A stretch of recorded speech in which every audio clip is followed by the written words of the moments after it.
So, you've been inspired enough by something you've seen in the world of online creations that you want to make a version of it yourself, or at least use one of the same ingredients in a popular recipe. You have chosen the yellow path, the familiar territory. Also known as the place that I have a reputation for frowning and shaking my head at every single time I get the chance. But there will be none of that tonight. I'm here to help you, not criticize you. I respect your choice. What I have to offer you is advice based on what I understand about this path and what I've seen, as well as warnings that I absolutely need to share with you before you go forward. I don't mind that you ended up here. You're excited enough about an idea, even if it's not one of your own fully original ideas, that you want to pursue bringing it to life. That is always admirable and exciting to me, and it's something I'll always stand up for. Assuming, of course, you were entirely honest in the previous checkpoint. If you've landed here wanting to develop an idea that has the same type of story or concept as somebody else, the same villain or monster, or the same format, then before we proceed, you really need to be certain that your heart is in this because you love the material and not what it can do for you. Deciding to do something you've seen another person be successful at is very natural human behavior. So natural that many people will deny when the impulse has them under its spell. It's why Hollywood has such a problem with putting out new ideas. They hate taking chances and would rather produce their version of a film they know made money at another studio than risk millions on something that hasn't been tested, even if it is fresh and original. If it worked for them, it'll work for me.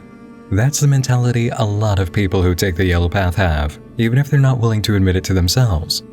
That's not everybody though. Some people just get so excited and enamored over what another person made that as a fan, they can only express their love and passion by making something similar. A lot of this behavior is innocent and really heartfelt, and I'm never going to fault that. To look at this situation in full and go forward with passive logic and decision making, let's compose a hypothetical situation. You are a television showrunner, and a very lucky one because you're also the head writer. The creative master behind a TV show, given free license to go ahead with whatever you want. That's you. The concept, the characters, the location, title, things that happen, even down to the look. It all falls to you. You are the brain. A few years ago, a new show by a competing network came out and absolutely killed it in the ratings, putting the program all the way at the top of the charts during its 4th season, which is airing right now. You, personally, are a major fan of the show. When it came out, oh boy, it was a brand new concept, something you're shocked that nobody thought of. A cop show. It's a show about police officers in the city investigating crimes and the relationships between the officers and their friends, family, and lovers. How novel, how very unique, original. But you're not the only TV network employee who thought so. In the years since the show aired, other networks produced their own versions of it. Different titles, different cities, a few tweaks to characters and designs. But overall, the same concept, same plots, and basically the same attitude. Yes, there are differences, but at the same time, they're all cop shows. Every network now has a cop show.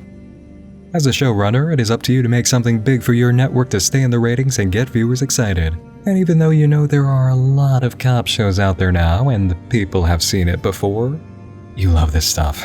It's what excited you enough to chase the job of being a showrunner and making material you controlled for the masses in the first place. You have got to do this. You worked and prepared for this day. And now that you're here, you're going to have your cop show, damn it. Even if there's 15 other cop shows on the air. You started out wanting to make a cop show, you went up the ladder wanting to make the cop show, and now that you're here, you're gonna make that cop show. So, what kind of situation are you facing now that you've made this choice? Let's take a look at the potential obstacle course ahead. The seen before issue. You are going to be producing something the audience has seen for quite a few years now, in a bunch of different flavors. They've been there for the first show that made this tidal wave of cop shows happen, they have seen the first wave of competitors that came out with different looks and plot changes, and they've seen the rest of the competitors and the imitators that came after them. They've seen this all too many times by now. They're bored, they're burned out.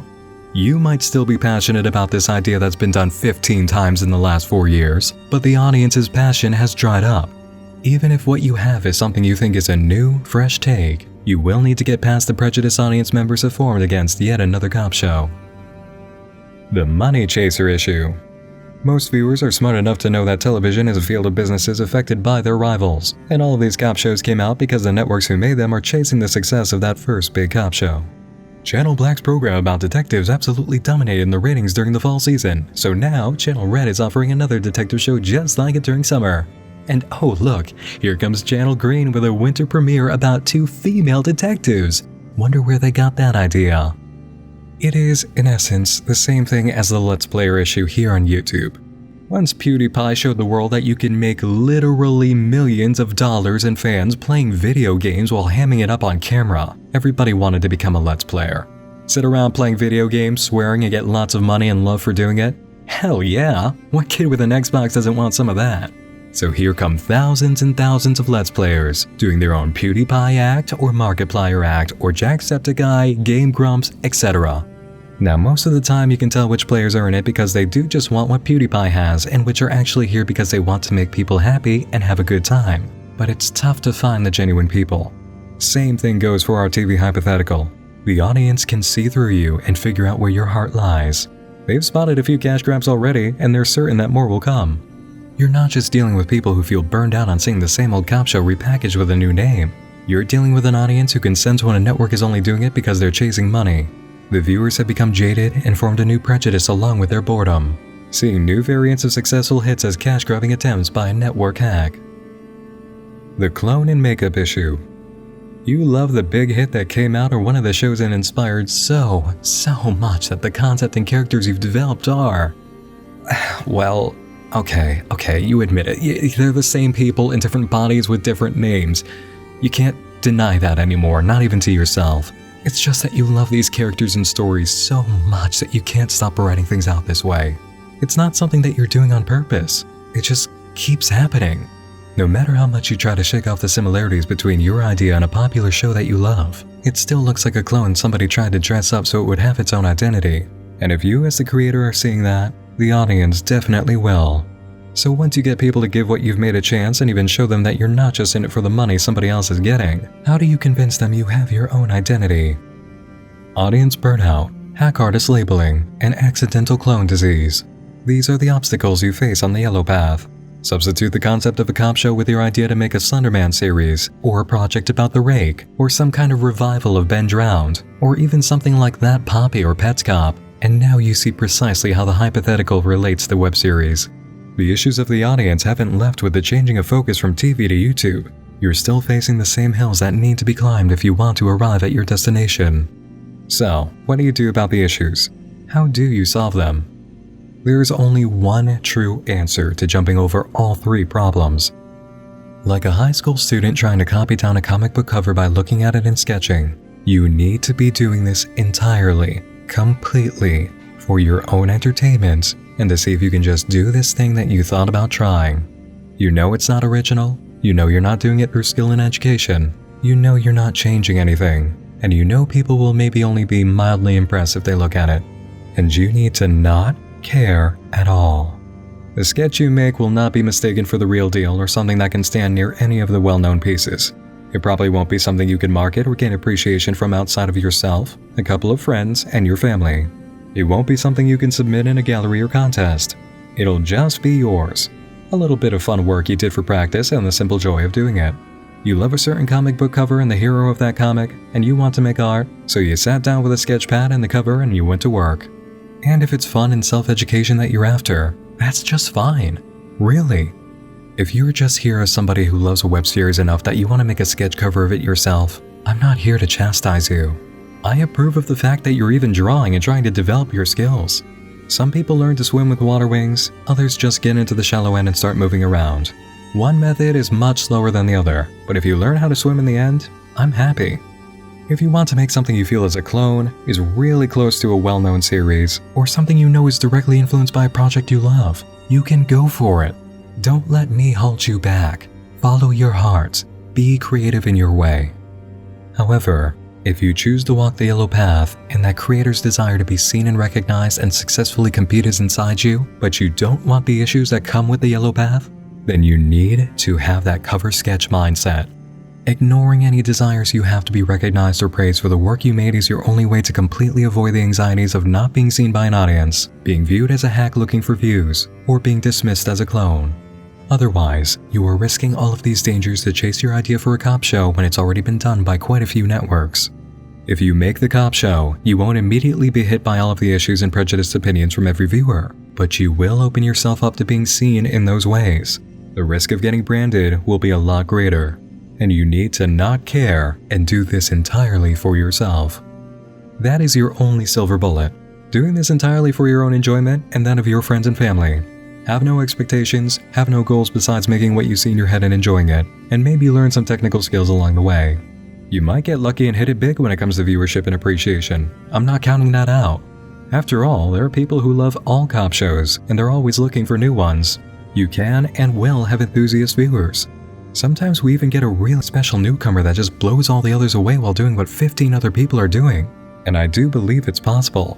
But when it comes to winning over the audience in this territory, the odds are against you. The only way to avoid being seriously hurt in a game is to play outside of a competition.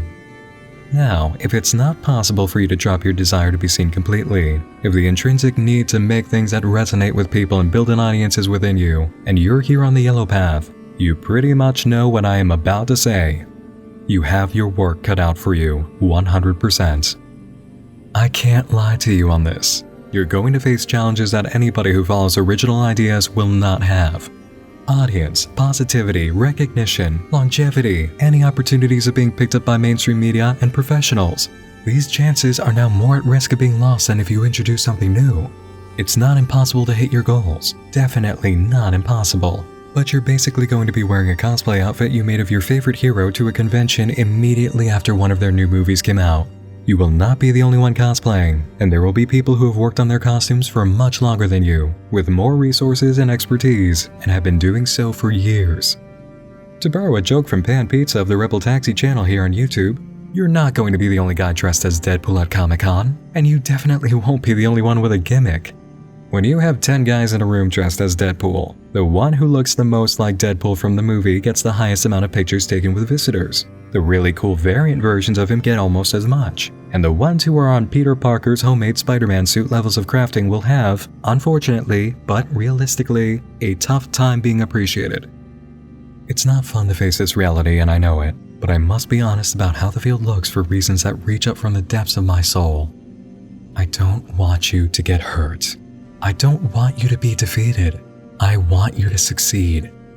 The web series creators out there who have been uploading for 8 months to an audience of 18 viewers and aren't affected by their numbers because they have no hopes or goals for their project, I don't worry about them. They're just fine. I won't lose sleep thinking about how they're doing. It's the ones who go into this wanting to make just 100 subscribers at the very least, get 8 months in with only 18 viewers to speak of, and feel like absolute failures who will never make it that I always think about. Those are the ones that I bleed for, and if I can help prevent them from feeling like their dreams were foolish and keep them from giving up, I'm going to. Nothing hurts more as a creator than to put months of heart, mind, and soul into something, to shed blood, sweat, and tears over it only to receive nothing. No results that measure up to the amount of work and love you put in. It's a coffin nail hammered into your dreams. I'm in the business of cracking open coffins, not nailing them shut. This is why I need to send new creators into the fight knowing the odds they face. I can't just let you jump in with high expectations and get 2 black eyes and a busted lip. It hurts bad enough to get hit. Getting socked in the jaw when you had good self-esteem about your chances hurts even worse. Humiliation on top of defeat is devastating.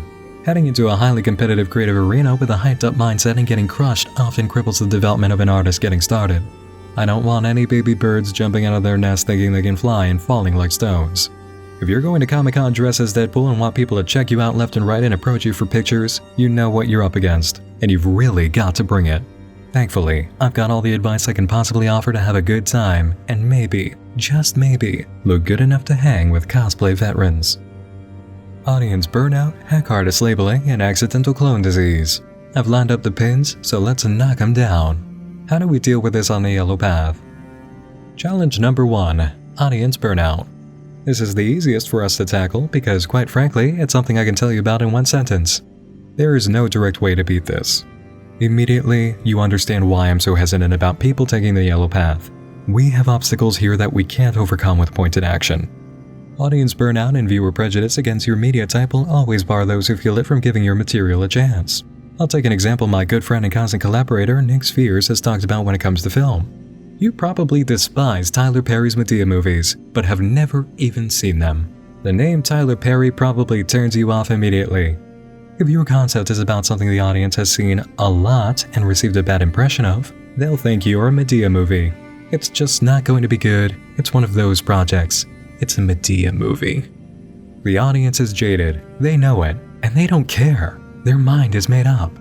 Winning people over who are already closed off to you is not possible. Not when it comes to what you can directly do in relation to them anyway. The way to sneak past their defense is through another person's good word of mouth. If your reputation is strong, it will circulate to believers who those with a prejudice against you trust. Those viewers will most likely pass words of praise to the burned out audience member and soften them up. With enough time and a strong enough reputation, they might give your content a chance. Think about something you've had a bad taste grudge against in the past that you ended up liking after somebody else softened you up. I'm sure a lot of you have experienced it before.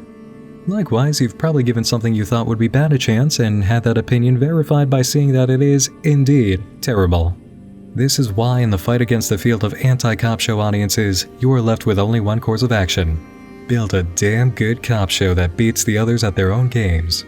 Which, not coincidentally, is the road to solving our remaining two issues. Challenge number 2. Hack artist labeling. This should come as no surprise, but the best way to solve the issue of being seen as a cash grab is by creating something unique. It should be different enough from the original product that just by appearance, you can tell they're not going for a rip-off act, even if the content is the same. Here are 2 different brands of soda based on the taste of citrus. Both are highly successful, very popular, and similar in appearance to appeal to the concept of their drink, but not nearly similar enough to confuse the two. Each brand may have citrus taste, might have a lot of the same ingredients, could have some similar approaches to the crafting of their product, but definitely have their own styles when it comes to appearance, branding and marketing, and ultimately, what they're trying to achieve when you drink them. I could tell you more intriguing things about each soda and how they're different, and you'd actually listen to what I have to say now, because you trust me when I say they're different. Why? Because I've convinced you these two are obviously not trying to be knockoffs of each other. These are separate brands that just contain a bit of the same ingredients. And it's not just my word that you're taking. You see they are different. You trust that they're different. Even if they contain the same core ingredients and offer a potentially similar experience, you are expecting different tastes. Now, look at these soda brands. What do you think of them immediately? That they're trying to look or sound similar to the brands you saw above instead of forming their own identity, right? How much quality do you expect out of the lookalikes? How much integrity do you think their creators have? Are these cash-grabbing hacks looking for the money and fame someone popular is making? You'd better believe it. But maybe, if you opened all these sodas, tried them all, you might discover one of these knockoffs tastes better than its peers and what it's trying to mimic. You might actually stumble onto a godsend soda, but you wouldn't know that because it looks like a boring cash grab. Had it tried to form its own identity and prove that it's not out to steal money by confusing old people, you might have tried this, and it would have been up here competing with the big boys and gaining respect instead of down here in the same trash can as the knockoffs. This is your situation as a creator seeking to make material heavily inspired by something that came before, especially if it includes a monster that other people have used over and over and over again. Half of the solution to the cash grab prejudice audiences might have is in what we just saw through our soda example. By appearance alone, before people even taste what you've made, you need to be unique. You need to stand out. Even if you've got similar core elements or the same ingredients, your branding needs to say, I am a peer, not a knockoff. I have my own identity. This means the name of your project, the profile images that you use, the way you title your uploads and associated material, even the font that you write in for the images that show off your brand. Point blank. If you're afraid of looking too much like your inspirations or those doing what you want to do, you need to be the person who walks into the wedding with a bright blue suit in a sea of black. Let's look at the best examples of this existing in the field already. Here we have the grandfather of the modern web series movement, Marble Hornets. There used to be more customization to this channel and the 2 others I'm about to show you back when they started, because YouTube used to allow people more freedom of expression, but now we have the standard template. Thankfully, I opened the internet Wayback Machine and can show you what each channel looked like then and now. Marble Hornets as we see it now has a profile image displaying a black and white symbol that's kind of mysterious. No custom banner image, we have the default backdrop of every new YouTube channel. The name of the channel is capitalized and spaced out, 2 words. Videos are titled by a numeric labeling system, entry number 83, entry 84, entry 85, and so on. Thumbnail images are screenshots from the videos, as we usually see from YouTube channels where people are more concerned with uploading as opposed to branding. Altogether, the entire approach creates the initial brand image. Whatever you do or don't do for the appearance is included in your appearance, whether intentional or not. Here's what the Marble Hornets page looked like on August 28, 2009, just over 1 month after appearing on YouTube. You can see how much power of customization was available through this and our next example, but here you can see the profile image at the time was a screenshot of the character Alex Crayley. Let's move on to Everyman Hybrid, the first major Slenderman web series to appear after Marble Hornets, which has been stated by the creators to have been an inspiration for Everyman Hybrid. Again, no banner image, but also no custom profile image. Thumbnail images are screenshots from the videos, like we saw with Marble Hornets. Titles incorporate numeric labels and creative names, referring to content over order at many points. We even have certain videos with titles posted in all capital letters that seem to indicate a difference in the story's timeline. The title of the channel is interesting to compare and contrast to Marble Hornets. 2 words again, but no spacing between them, and a fully capitalized second half. Heading back in time to just under 4 months after becoming a channel, this was the appearance of the Everyman Hybrid page on July 10, 2010. Absolutely massive contrast, right? Especially in comparison to the Marble Hornets page around the same time. The colors are incredibly different, the profile image is a custom logo, even the layout of the information boxes is unique. And all the way back in 2010, you can still see how different the video upload titles are compared to Marble Hornets. Now let's head over to Tribe 12, Major Slenderman Series number 3, very much inspired by Marble Hornets as confessed by its creator. What have we got here? Well, the profile image is showing off its own black and white logo, but it's quite a departure from the Marble Hornets logo, although I can tell you it's a more recent development. In the first half of the series, the image was a picture of a location that was prominent in the story, so even if there's a similarity now to Marble Hornets in the profile image, it certainly didn't start out that way. We finally have a case of somebody using their banner image, giving us an impression we get from neither of the other 2 series. Looking at the video titles and thumbnails, we had another point for something new. Custom images. And just look at them. Eye-catching, mysterious, immediately showing this channel has its own personality. In a nod to Everyman Hybrid and the counterpart channel to Marble Hornets to the art, we have poetic one-word titles, so that's more of a common thing, but the overall appearance is quite striking in how it stands for itself. On July 3, 2010, about a month and a half after opening up, this is how the channel appeared. Looks a bit similar to the Everyman Hybrid layout and it has the Marble Hornets colors, but when you take into account the profile image, we have a different story.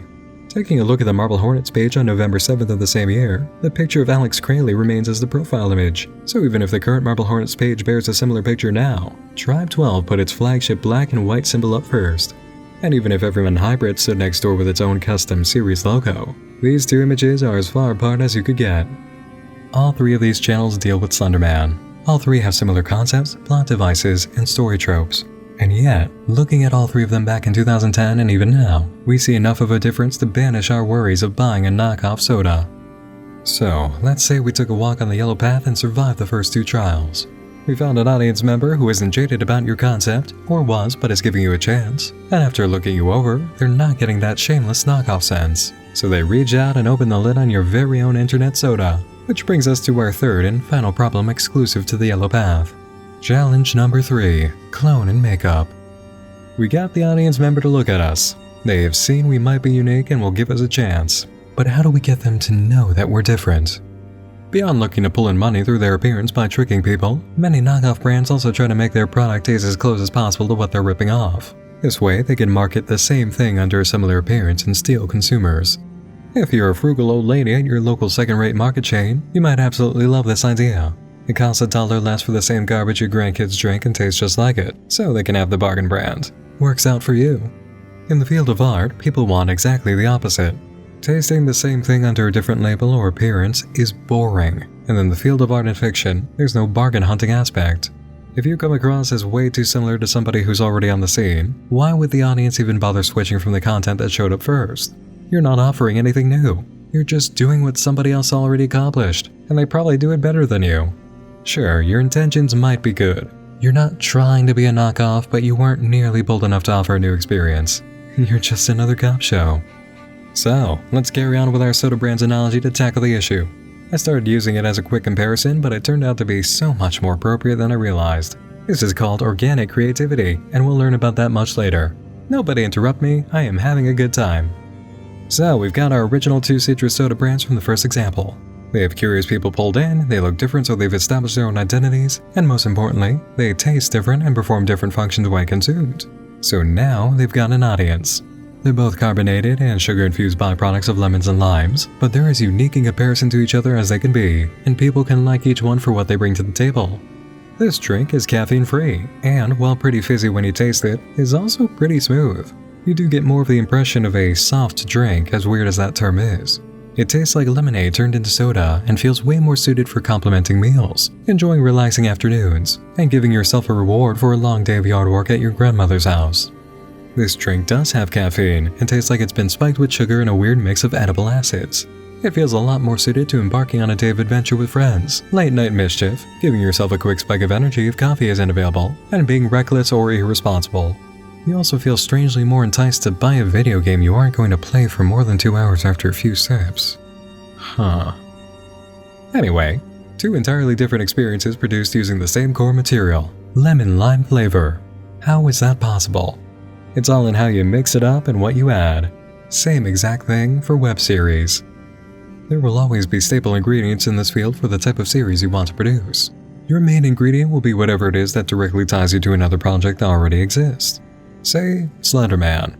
If you want to create a Slenderman series, he is your main ingredient. Here's the usual way to utilize him, some common practices people generally go for, and perhaps you'll adopt just a touch of those for the effect you need. But overall, your job will be figuring out how to use this ingredient in a new way.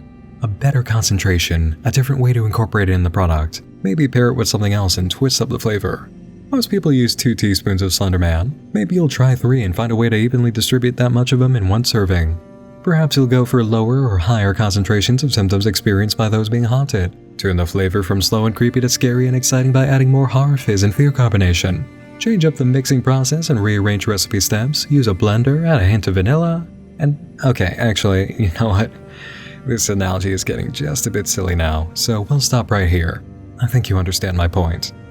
It's not going to work to do something as well as somebody else by flawlessly replicating a specific action they took with a main ingredient that you both have. It's about how well you pull off something with that ingredient they'll be jealous they didn't even think of.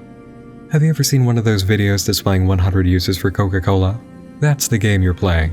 People already know you can do a trick with it by dropping in a few Mentos, but bring something new and crazy to the table, like using it to eliminate tough rust stains. And now I'm paying attention. Show me Coca-Cola trick number 101, something I haven't seen while scrolling through Facebook. Then take that approach and use it for everything in your series. Character types, relationships, locations, courses of action, the way you shoot your video, how the characters relate to their audience if they're experiencing and uploading events in live time. Yes, you can have similarities to other series here because you're making a soda. You're creating a mixture of ingredients in different concentrations. And like I said, some ingredients are staples that you just can't avoid using. Unless you're really, really smart and pull off some crazy substitute. But that's where the excitement in all of this can be found. Yes, I am absolutely skittish about anybody taking the yellow path, because I fear for their emotional well-being in the face of the challenges that we've outlined here. But thinking about all the ways that you can take something old and overused and spin a new, exciting creation out of it gives me life. I'm pretty thrilled just thinking about it now, talking about what you can do with it, these crazy courses of action you can take, the tricks you can pull. Make me a new citrus soda, brew me an incredible new flavored coffee, give me a cop show that puts these knockoffs and hack jobs to shame. I don't preach being original and unique because I severely hate one type of media approach. I do it because trying to push through a mosh pit is a much worse experience than finding an open space with a good view. I hate seeing people suffocate among all the bodies trying to reach the stage for a big show. But if you can pull off such a tough act, if you can make it to the front where the ones who got in line first for the show have been since the opening band, my respect and admiration for you will be immense. Do something new. Even when your core component or approach isn't original at all, do something new with it. Be unique. Take the lemons and the limes, grab the sugar and water, and mix it up into something astounding you can put your own label on. Are there other sodas who use the same ingredients?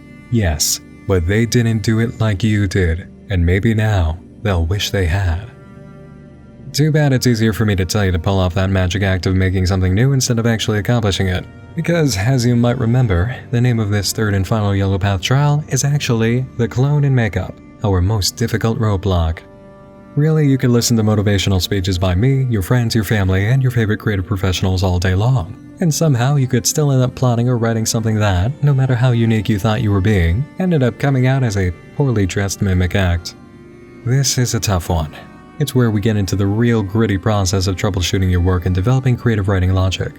The problem seems big, but when you take a step back and look at it, you realize the reason this is happening is laughably simple. Let's say you keep thinking up the same damn character, time after time. Let's pretend that you constantly end up making Noah Maxwell from Tribe 12 on accident. You've done so many things to change up this character, even tried shifting his name to be as far removed from Noah Maxwell as possible, and yet he keeps turning out as Noah's long-lost twin. You keep writing Noah Maxwell because you love the character, or at the very least, you love the character being in the story that you have. You might think he's nothing close to people you like, but in the fiction, he fits perfectly.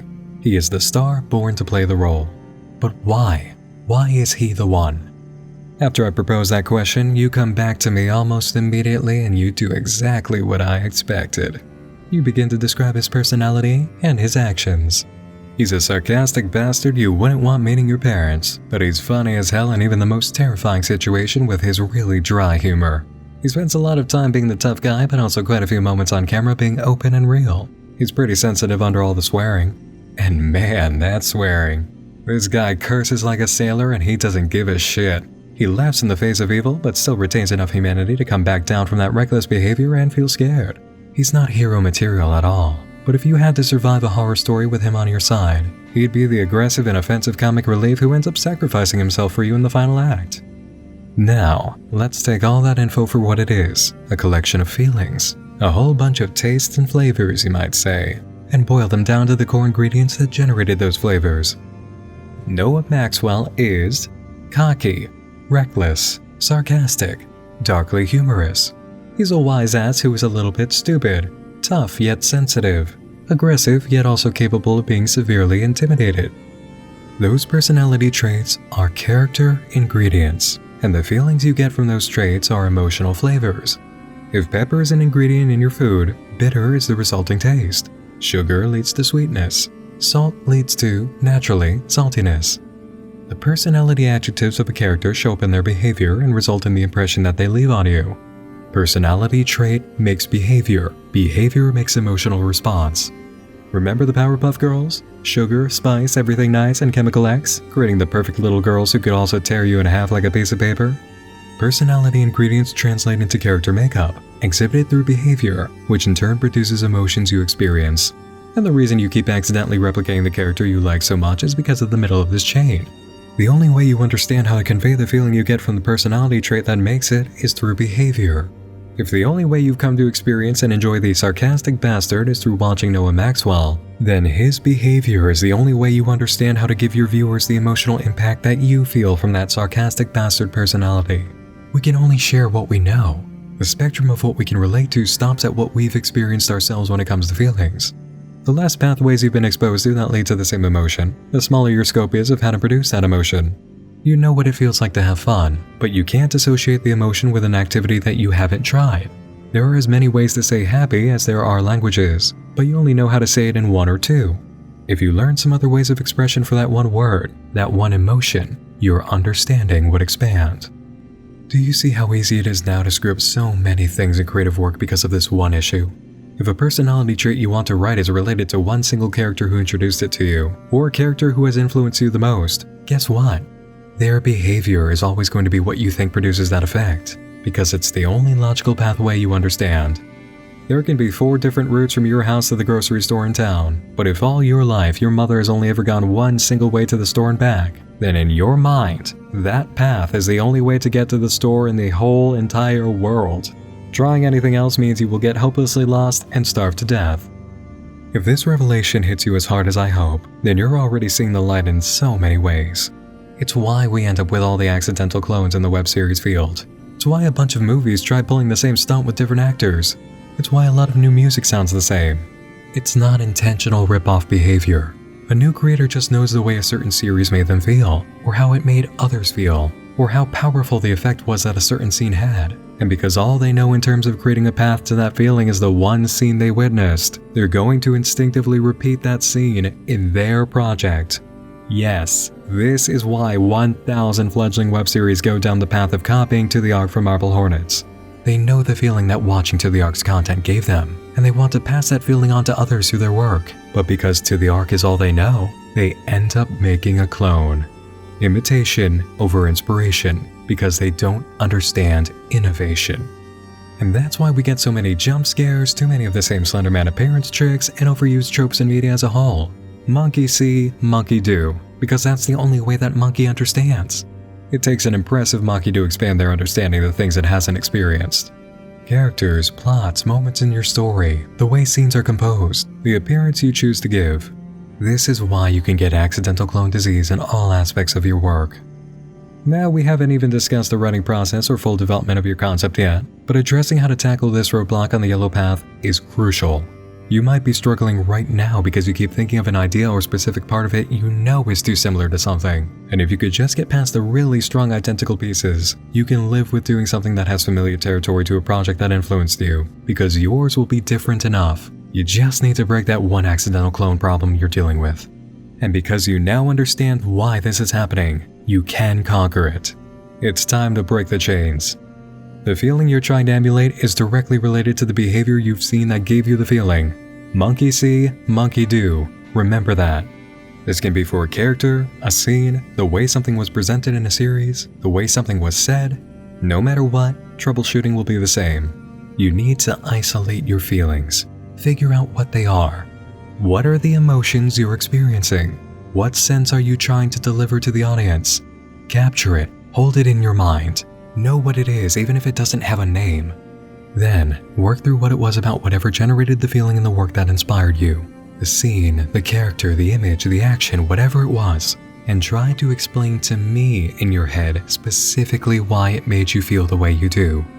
You're performing an emotional dissection to see why the pathway between behavior A and emotion B exists. Let's use another example from the Sunderverse, this time from a real powerhouse of emotional punches, Everyman Hybrid. If you want your feelings to be stepped on, the EMH boys will do it.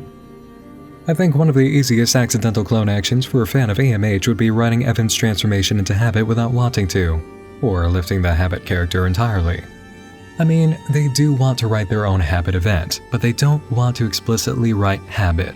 It just keeps happening and they feel terrible about it. Let's examine what's so appealing about this concept and how instead of letting it be their inspiration, the writer keeps ending up with imitation. What are the emotions we get from watching the Habit reveal? Shock, firstly, because we didn't see something this horrible coming. And why is it so horrible? Because it feels like betrayal. This is Evan, our boy, the comic relief, the unstoppable action force of the team, the guy who will charge at monsters to save his friends. We love Evan, and now we've just lost him to a possessing force who couldn't care less about how many lives he's ruining. But we all know the Habit transformation's effect doesn't hit the hardest through just possessing a friend. It's what Habit actually does with Evan's body. If it were just a random attack with no direct agenda, it wouldn't give off a sense of betrayal and loss. What hurts the most about losing Evan is how Habit uses him to murder his friends right in front of us. We have to watch Jeff tortured and killed on camera, all while Habit uses Jeff's best friend's body to do it. And because we love Evan and Jeff, this is painful and devastating for the viewer. We know that Evan isn't in control of himself, but it feels like betrayal anyway, because it's his body. In a way, Evan is killing Jeff. We also experience the pain of knowing how Jeff is feeling, because he's lost a friend and is being betrayed even worse than we are. Tragedy and loss occur throughout this entire thing, and nobody we know is even dead yet. Nailing that feeling without even making a body is pretty impressive. Finally, in this whole circumstance, we have the most common form of horror. Senseless, evil violence against an innocent character we've grown close to. It's made so much worse by Habit using Evan to do it, but that's our baseline. Pure Texas Chainsaw Massacre action taking the life of somebody we care about. Boil this all down to the feelings that stem from these actions. Shock, betrayal, loss, horror, tragedy, and the natural sense of being completely disturbed at this entire event. Now we've got our ingredients. But even if we've described the situation that led us to feeling all of that accurately, it's not what you remember most, is it? In all likelihood, we're only halfway there, because you can't forget who perpetrated all the acts that generated our feelings. Habit as a character is one of the strongest original pieces in the Sunderverse. His personality, his demeanor, everything he says and does is so characterized and potent that you just can't separate him from the emotions his scenes create. And that's the issue. You're unable to associate the feelings created by scenes Habit is in without directly thinking of Habit, and it's most likely because he's that strong as a character. Personalities often work as anchors for feelings, and we associate people with emotions felt during events in life. That's just pure psychology, so it's not unexpected that you're having this issue. I'm going to let you in on a secret though. You could pull off all the emotional impact in Evan's transformation and the murder of Jeff without Habit. Substitute another spirit performing the same actions, being just as cold, or just reveal Evan himself as a psycho the whole time who relishes the act of evil he's committing. And you don't need the crazy, manic, devil-may-care attitude and pitch-black humor of Habit. The reason you keep ending up with Habit in your story is because he's the anchor for those feelings you're trying to capture, but you can find another anchor that weighs just as much. Same goes for the character effects of Habit if you're after those instead. It's the principle we just learned with Noah. You love the personality trait because of the feeling it gives, but you're not limited to one type of behavior to achieve that emotion. You don't just have to do what you've seen. Break Habit down to his character traits and find new ways he can exhibit behavior influenced by those traits. If the feeling you get from witnessing the behavior is the same as before, but the actions are new, then you have succeeded in pulling off one of the most abstract of entertainment concepts.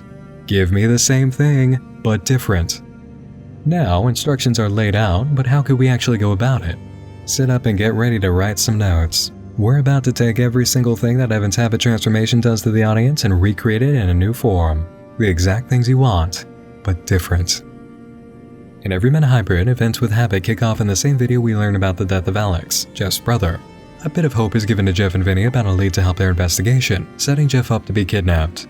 While Jeff is gone and Vinny's running around following the new lead, Habit takes Evan's body and makes a big show of getting a kill room ready, torturing Jeff, and then finishing him off after killing another character the boys know. Oh, and he kills Evan's girlfriend, who is also the mother of his baby. And he also murders the baby by tearing it apart with his teeth in front of the mother, and possibly eating the infant. Once that killing spree is over, Habit leaves Evan to wake up in the house where Jeff was tortured, so he can relive the memories, realize what he's done, and have the most painful mental breakdown of his life.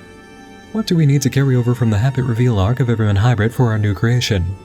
A devastating reveal, a sense of betrayal, utter horror, disturbing violence, loss, tragedy, and suffering on mental, emotional, and physical levels, perpetrated by a villain that really wants to make the main character feel the pain. Meanwhile, we need to preserve the character traits of Habit without writing Habit, so we've got to incorporate theatricality, careful crafting and plotting, dark humor, an atmosphere of control, and a devil-may-care laughing-in-your-face attitude. And we've got to be anything but Everyman Hybrid. Can we pull it off? Let's see. In the deep woods of Alaska live a family of 6. A mother, a father, 2 children, and 2 nephews. The older child of the parents is our main character, a 19-year-old woman named Emily who dreams of becoming a chef. While Emily has a good friend who comes by the house named Nathan, she still feels pretty lonely, as her sibling is too young to hang around with and relate to, and her cousins, while being 21 and 22, are a couple of guys who are too different from her and, frankly, kind of odd. Because her parents knew they needed some connection to the world, the family has satellite internet and runs electricity on a solar grid and battery systems. Emily takes full advantage of this and starts up a channel for YouTube to chase her aspirations of being a cook while sharing what it's like to live in the deep woods of Alaska. She's hoping to make a connection with people her age, maybe gain some friends and companionship through the only means that she has. A few cooking instruction videos go up, along with vlogs where Emily shows us how life is on the homestead. We learn that the family makes almost all their own food. Anything they can grow in their greenhouse, the eggs laid by their chickens, the chickens themselves when hunting doesn't go well. That's a particularly interesting aspect for Emily's viewers. The wild game that her family lives on, hunted in the woods nearby. The freezer is stocked at all times with fresh meat, and the family almost never has to sacrifice a chicken. Things get interesting in Emily's world when one of her cousins mentions odd tracks he keeps coming across in the woods. He believes there's something not quite normal out there. And as the story plays out, more evidence mounts that the family may not be alone in their little bit of Alaskan wilderness. Emily goes hunting for what's in the woods herself with the help of her friend Nathan, who lives with his grandfather nearby. They soon find scraps of evidence suggesting her cousin's claims might be true. It's right around the time of this discovery when Emily's father goes missing. He doesn't come back for days, and then doesn't show up at all. The family panics, of course, and while Emily wants to go out and help her mother and cousins look for him, she forbids it. Emily needs to stay home and watch her younger brother, who needs the company of his big sister more than ever. On the second search party effort, one of Emily's cousins disappears. The remaining cousin and her mother come back, exhausted and weary after trying to find him. The family is entirely demoralized, but they still need to eat, so together they sit down to a dinner that includes Nathan, who has been showing up a lot more to provide moral support. The wild game they've been hunting for so long becomes tasteless in their mouths. It no longer feels right to even eat knowing something is out there hunting them. Emily occupies herself with YouTube while her mother talks with police, trying to stay sane by making more and more cooking uploads instead of personal vlogs. Nobody has the patience or will to watch after the garden or chickens like they used to. Emily keeps on pulling meat from the freezer, varies her recipes the best she can for YouTube, and tries not to cry on camera. It's not long before what you fear the most for Emily is precisely what happens. Her mother goes missing while out with her remaining cousin, the one she's been the most wary of during the entire series, who recently became friends with Nathan and enlisted him in their hunting efforts. He's the only family member left now, besides her brother, and her suspicion is extremely high. How could he lose her mother out there? And why can't she get a hold of Nathan? Not through phone, not through social networks. He's not answering at all. And being half an hour away by car, driving just to see what's up with him is a costly option. Emily sets up surveillance all over the house to catch her cousin if he does anything incriminating. She is convinced he has something to do with her family members going missing. Monster in the woods? Yeah, sure. She'll believe that when it takes him next. And on the second night of spying, that's precisely what happens. A struggle is heard downstairs and Emily finds a mess of blood and broken glass. Her cousin is gone. There's nothing left for Emily to do but grab her brother, take the car, and head to Nathan's house. She knows he hasn't been picking up, but he might be in trouble too. If Nathan is still alive, she needs to find him.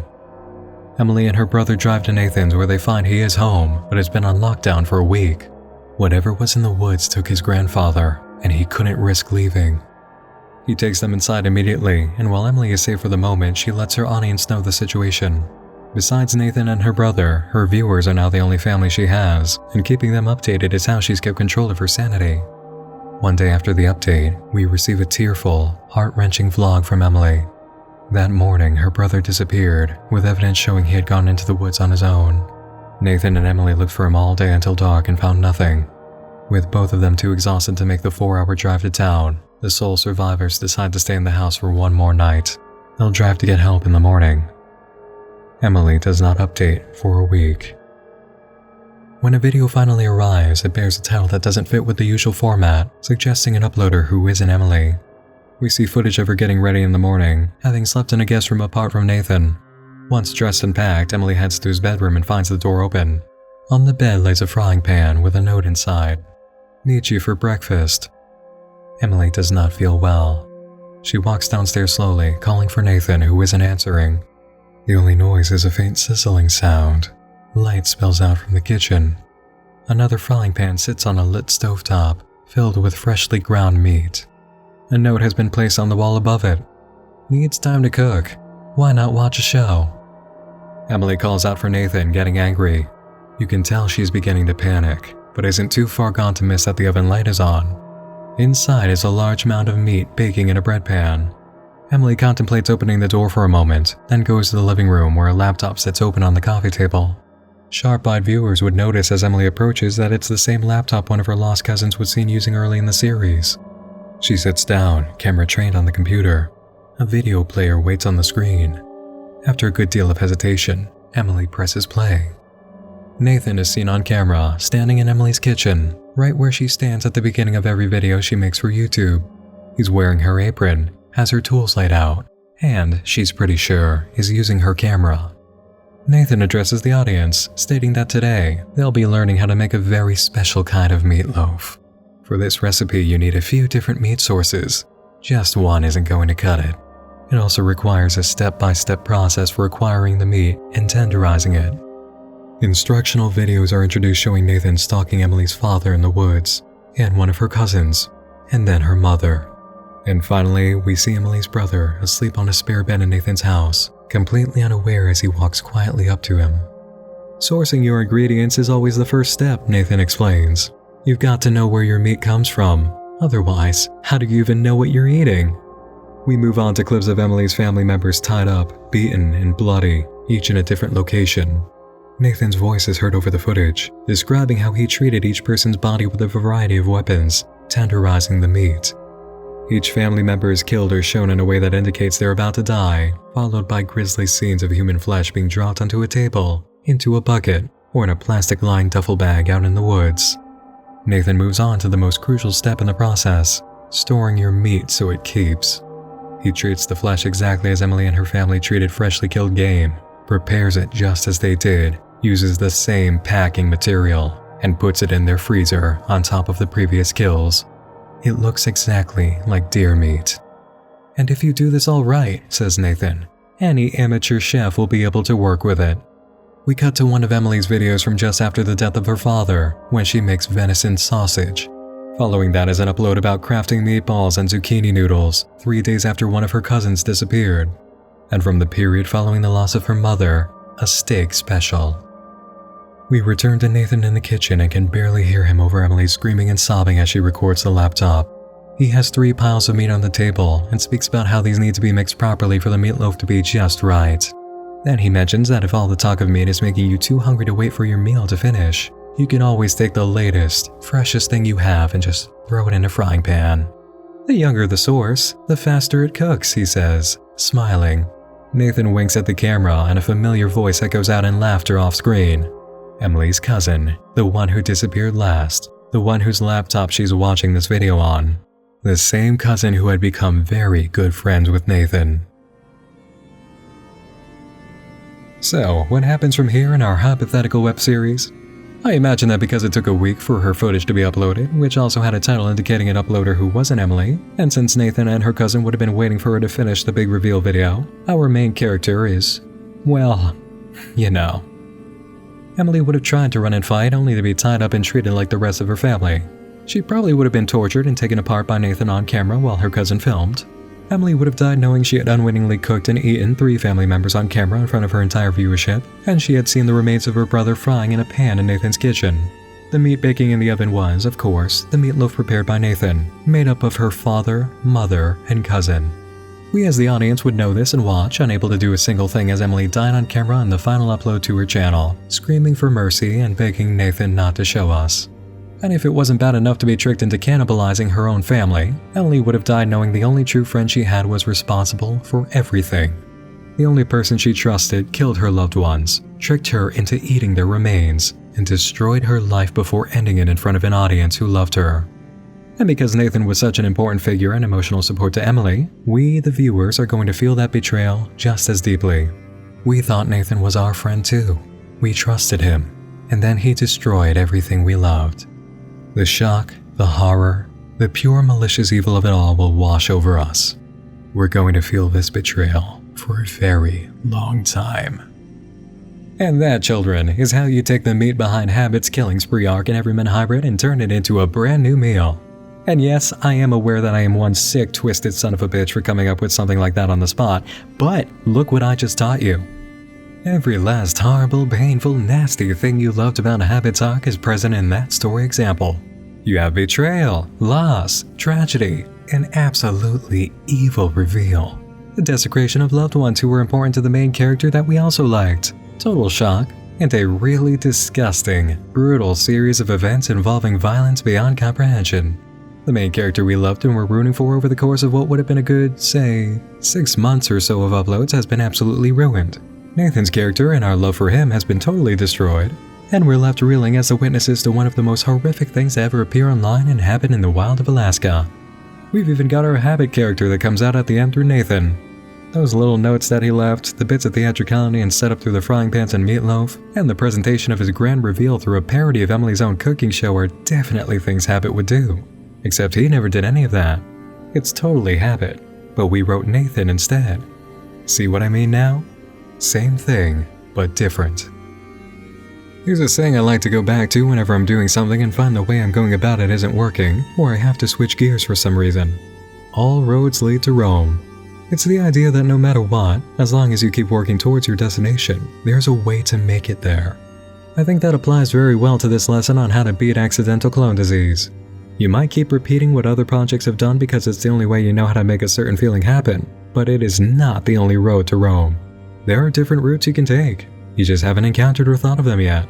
It takes creativity, I will admit. It takes imagination. But that's why you're here. You are creative. If you want to make stuff and you passed my heavy checkpoints in the last video, then you're creative. You made it. You will find a good path besides the one somebody else took and make it to the place you need to go. You can write a habit without making habit. You can give us a Noah Maxwell without it being his long-lost twin. You can get every feeling you're going for in the tragedy of Everyman Hybrid without repeating what the boys did. The point we've arrived at now is precisely where we needed to go before moving on to heavier, more detailed matters of online fiction crafting. We've addressed the issues of the yellow path one by one, and in dealing with that last roadblock, an extremely important mindset and toolkit has been established for everybody wishing to travel further. As I said, the further apart you are from what's come before, the better off you're going to be in getting what you're after, even if you're made of the same ingredients as a big name who's already become well known by using them. Before people even begin seriously writing, or plotting, or planning their methods for execution, they become attached to ideas. Troubleshooting this early in the process will set you up to be as unique as possible in every avenue of your venture. Every committed action begins with a thought, and if you apply the skills we've learned tonight to what you're imagining, you'll be that much more prepared to fully write things out, get plans made, and begin your project. It is so much easier to prevent problems than to fix them after they've already become part of your plans. Trust me, I know. I have a few good moments of making videos for Nightmind that involved revelations about how simple things could have been if I thought a little bit harder before committing to an action. Getting the set built for the video on Don't Hug Me I'm Scared was full of these moments. Congratulations on completing Part A of the Yellow Path training. That was a lot to sit through and I know it. If you actually made it this far, go into the comment section and type "Inspiration over imitation" to prove you're one of the dedicated. I'll be on the lookout for you. So where do we head from here? Well, the only place to go is up. You are now able to proceed to your choice of the blue or red path. I'll repeat what I said during the end of the last video so you know your way forward. If your idea heavily involves characters and focuses more on storytelling than format, go to the blue path. If your concept is far more ARG, alternate reality game, and is more about playing with viewers, designing impressive and odd things, and being cerebral or abstract, go to the red path.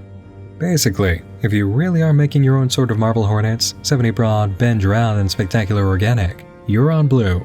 You know, more traditional things, like projects that have actors on camera or uploads made by characters in a story with special focus on impactful emotions, problems to solve, and goals. If you're making something primarily abstract and thought-provoking with puzzle pieces that put brain-twisting first and the human element second, like we've seen in That Poppy, Knock 10, InfoChamel, and Camdrome, you're on the red path. If you're caught directly between the two because you want to make things like Wham City Comedy does along the lines of unedited footage of a bear, This House Has People in It, and Children of the Mirror, you'll have to take the blue and red pills. But first you're taking the blue pill. Go blue, then red in that order. I imagine that most of you will be proceeding to the blue path. You won't be staying there for very long though. You're still a yellow pather, and I'll have a Part B course for you after the first blue path video. If you're watching this during the first phase launch of this course, I'll have the second round of videos up as soon as I can. So hang tight and proceed to blue, red, or both for now, depending on your needs. Remember to drop that comment marking your progress for this video if you got this far, and also take with you one last thing. It's a statement in a song from one of my favorite bands about the journey they've had to reach their current career status and the battles they faced along the way. I find it very, very suitable for this situation and many other goal pursuits in life. The statement is, "If you mean it, you will make it." I can attest to the truth behind that quote. I'm also proud to announce that I have an official subreddit dedicated to the channel and discussion of everything on it, related matters, and of course the topics being covered in this course. Go to r/Nightmind and talk about your ideas and progress with other viewers who are taking the journey to become creators. I'm even an official mod and will check in to see how things are going. And if you're someone who enjoys Discord servers, the r/Nightmind community has one, so you can interact in live time. These communities are official. Consider them the public meeting grounds for Nightmind enthusiasts. If help is needed for any branch of your journey, you're likely to find it here. Go on now. I'll meet you on the next video. Thanks for watching, and thanks especially for putting up with this very long lecture. As always, I love you guys. Let's keep moving.